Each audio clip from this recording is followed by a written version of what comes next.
everybody, this is IndieGeek, and today I'm taking a look at Shipwreck. So Shipwreck is a game by Brushfire Games, and it just came out just a couple of days ago now, and it is only $3, and of course I will link to the site where you can purchase that. It is out on PC as well as, I believe, on the Xbox Live Indie Games. I think that's what they call it. That marketplace, the Xbox Live Indie Game Market. So, and it's also $3 on there. So there are a couple different places for you to get it. And this has happened a couple times before, but this is another one where I sat down for kind of my half-hour look at before I was going to record the game, and that happened. So I 100% completed the game. It took, as you can see, about 2 hours and 20 minutes, so that's pretty good. As far as, like, you know, if you were concerned about kind of money to time ratio, not that that's how I'm ever concerned with it, but I know some people are that way, and that's fine. I think it's definitely worth the $3, but I'm just going to jump in and kind of show you guys what's going on with Shipwreck. So you found your way to my island, and I'll make sure you never leave. Alright, so in Shipwreck we play as this little girl. Alright, so this is gonna be interesting. I actually didn't realize when I played through the whole game that you could use Xbox 360 controller. I mean, it makes sense since it's on the Xbox Live Indie Games Marketplace, but my controller is just in the other room, so I didn't mess around with it. Okay, so if you haven't picked up by now, this is heavily inspired by Zelda, and that is super cool because I am a huge Zelda fan. So this really kind of gets me, like, right where I want it to, honestly.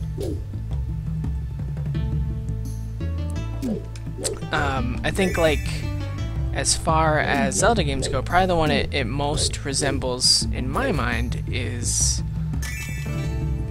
okay, so we've got our map now, so we can kind of see what's going on with that.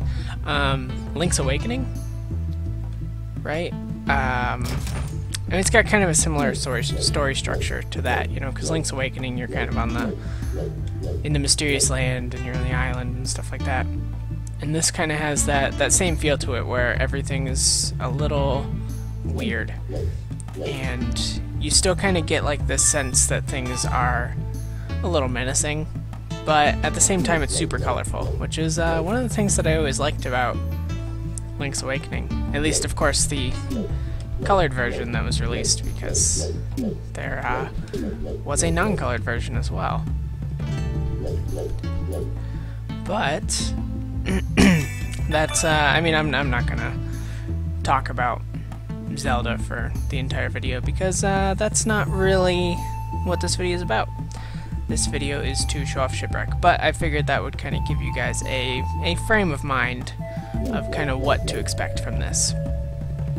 So, what I'm doing here is I'm just going through this dungeon right now, and I don't really have any items. I have my sword, and I've got the little apples, and apples heal you for 1 heart. You also get bread later, which has a similar effect, but I believe the bread heals you for 4 hearts.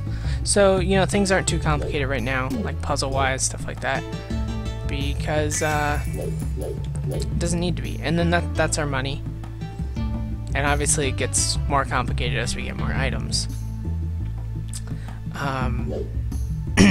I really like the art in the game. I think they did a good job of kind of emulating that old... I mean, it reminds me a lot of, like, Game Boy games, and I am definitely all about that. So, here is our first boss.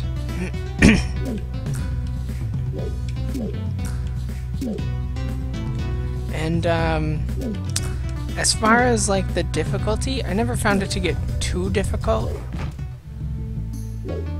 sometimes I think it helps because like you can spend your money to buy more healing items.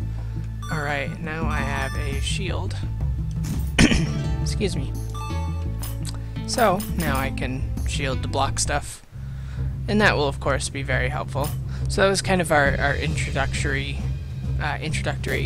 temple there. Or dungeon. And now we will kind of move on to the rest of the game. Yeah, I don't know that there's a ton that I can do right now. There are, you know, as you would expect, there are a couple secrets in the world, but for the most part, it's just getting to the dungeons. Alright, so he says, "What are you doing outside? You should take shelter from the storm at the inn just east of here. Stay safe, friend." So, as we can see, it is storming. And there's... I played around and there was nothing that we could do until we went to the inn. Yeah, but like I was saying, I like the art a lot. I think it definitely... You can definitely see like what they were inspired by as far as their inspirations for the art. Really in everything, you know, the gameplay, the art, the music as well. And on that, the music is really good as well. Alright, so we are going to visit the mayor, who is in the northeast part of town.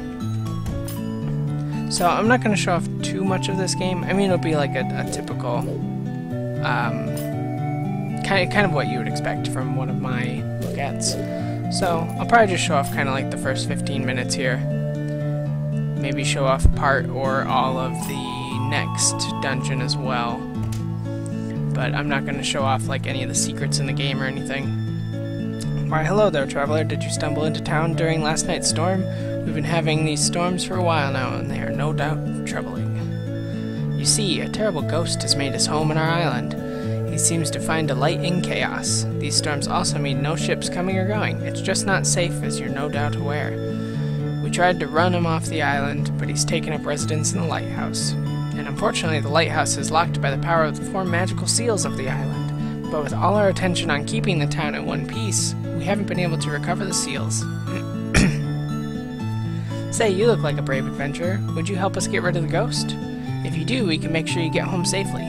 Help the mayor with the ghost? Of course. Great. I knew you'd be up for the challenge. First, head east to the forest where you will find a large tree that houses the Seal of Life. Once you have the Seal of Life, come back and talk to me. Alright, well I'm going to go upstairs. Let's see, am I correct? Oh no, I thought there was a treasure chest up here.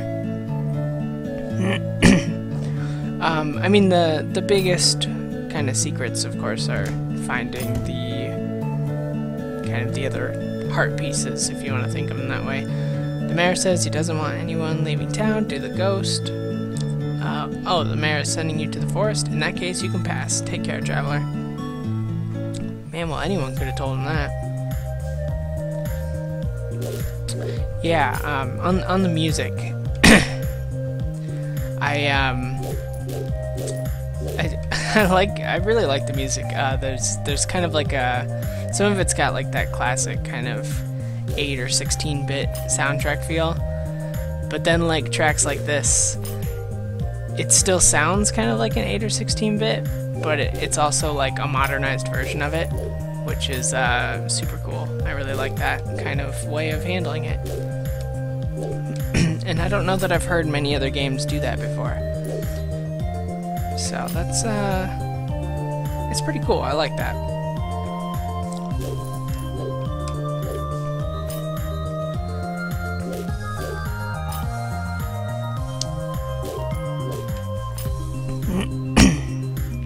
Yeah, the game is definitely very pretty.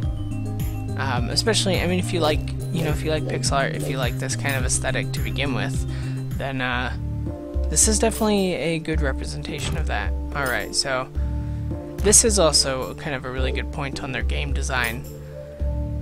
By doing that, we just learned those are buttons and that they activate certain things. And that's like really important, really, because like they were able to teach us how to handle buttons without having to like give us any kind of tutorial on it. You know, and it's just like really, really subtle game design, and I definitely appreciate that. I'm always kind of paying attention to how a game treats my time, basically. And so like one of the things that really bothers me is when a game has like really, really long and drawn out tutorials. I suppose like most recently, some examples of like maybe some bad tutorials were things like the Titanfall tutorial was really, really long for anyone that tried out the beta of that. It seemed way longer than it needed to be. And then I recently picked up Europa Universalis 4, and I had Crusader Kings 2 already, and the Crusader Kings 2 tutorial took me like 3 hours to go through it all, if I remember right, and the Europa Universalis 4 one took like half an hour, and it was such a huge difference. And I think it's a really important skill for like game designers to be able to teach someone something without really like explicitly having to teach it, if that makes sense. Right, so we can't get that till later. So, you know, I mean, I don't mean to keep bringing up Zelda, but Zelda is obviously an influence on this, you know?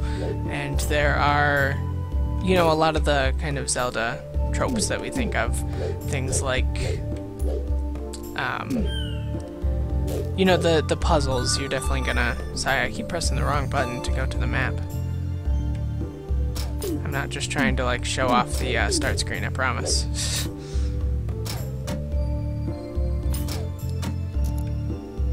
As well as, like, some enemy preferences and things like that.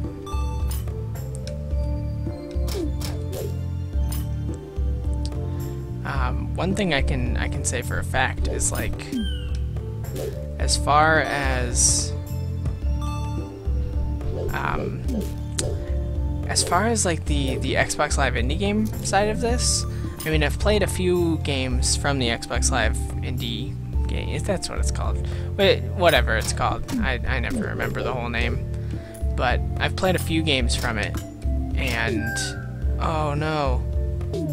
Oh, that was really unfortunate. Okay, well, at least it starts me right here, so it's not too bad. I can just kind of get back to where I was real quick. And, you know, for the most part, like, I mean, there's been a few, like, really standout games to come out of it. Oh, I went the wrong way. But, for the most part, there's not a lot of good stuff on that market, and I don't mean to offend anyone if you've got a game on there and you're listening to this, but, like, this, for me, is, like, one of the standout games that I've ever seen come out on that marketplace. I mean, the game is just super polished. It's really, really fun. I mean, you know, I'm having a great time with it. Obviously, I mean, I played it through in one sitting. And, I'm still enjoying my time with it this time around.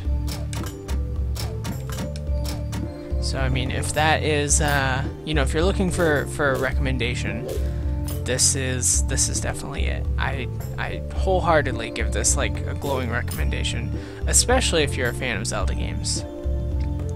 I guess, like, the other thing I would compare this to is, Anodyne, which came out, I think last year. And Anodyne had kind of a similar thing to it, where it was very Zelda inspired, but it was able to stand on its own. And this is really similar to that. Alright. You know, it's Zelda inspired, but I wouldn't say that it's like derivative of Zelda. I feel like it definitely stands on its own as being good. You know, it's good, and I mean, I keep comparing it to Zelda, but that's just because that is kind of the reference, that kind of the comparison that needs to be made.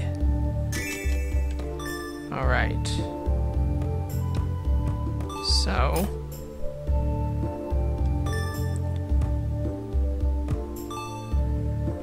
do I need to fall down here?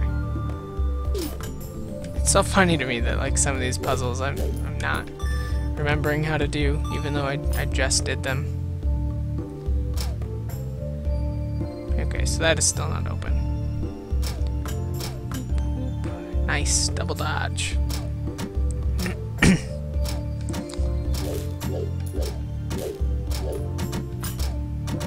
Yeah, I mean, I don't have like really too much else to say about it.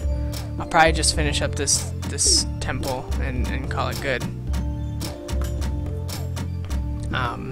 You know, like I said, I'm in love with the music, I'm in love with the art, and the gameplay feels really nice. It definitely, it really reminds me of playing the kind of like the Game Boy and Game Boy Color and Game Boy, you know, whatever, all the handheld versions of Zelda.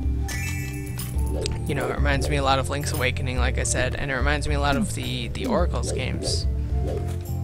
So that is,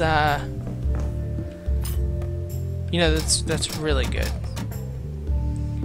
I'm always kind of looking for that because, I mean, as much as I like 3D Zelda games, I like the 2D ones better. So whenever like an indie dev comes out with something like this, you know, I was in love with Anodyne, I'm in love with this, because I feel like it's just not done often enough, if that makes sense.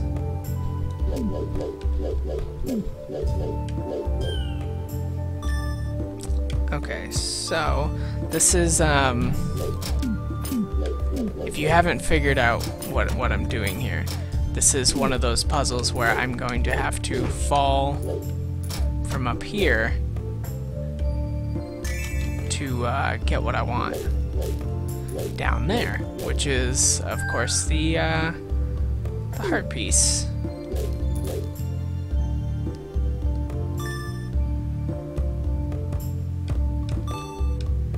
Unfortunately, I can't really take any more hits.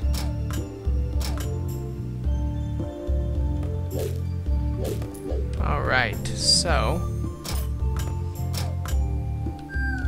well, at least I made it. Alright, perfect. So do that, and then I can get my heart piece, which will heal me. That's perfect. Cool. Yeah, so like I said, I'm gonna finish up this dungeon here and call that a wrap. I think you guys probably kind of get the idea here of what's going on with Shipwreck. As I said before, like I definitely recommend this, especially to anyone who's a fan of games like this already. Sorry, hopefully you guys aren't hearing that. My computer's doing something. And it keeps making a noise. Hopefully that's not coming through on the recording.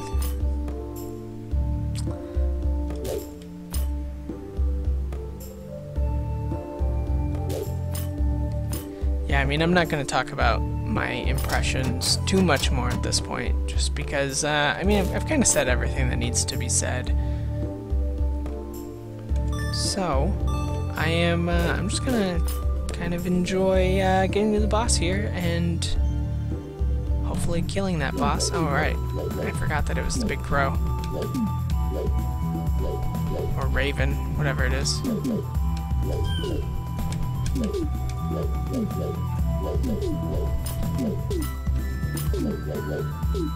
And I'm assuming this kind of works like the Moldorm fight in Zelda, where if I fall down one of those, I've got to work my way back up. I don't know, I didn't fall last night when I did this. There we go. So this is getting the first seal. So you got the seal of life. And then this will kind of transport us out of the dungeon, and that leads me to a perfect time to wrap this up. But yeah, like I said, I will definitely put the link for you to purchase this in the description below. And I definitely think you should. I've had a really great time with it, and I think you will too. So, As always, feel free to comment if there's anything that you'd like to comment on. Let me know if you guys decided to pick up Shipwreck, and let me know what you guys think of the game. And subscribe to my channel for more videos every single day. And if you like my video on Shipwreck, please consider clicking the like button, because that could help me out a lot, and I appreciate everything that you do to help. So with all of that being said, I thank you very much for watching, and I will see you next time.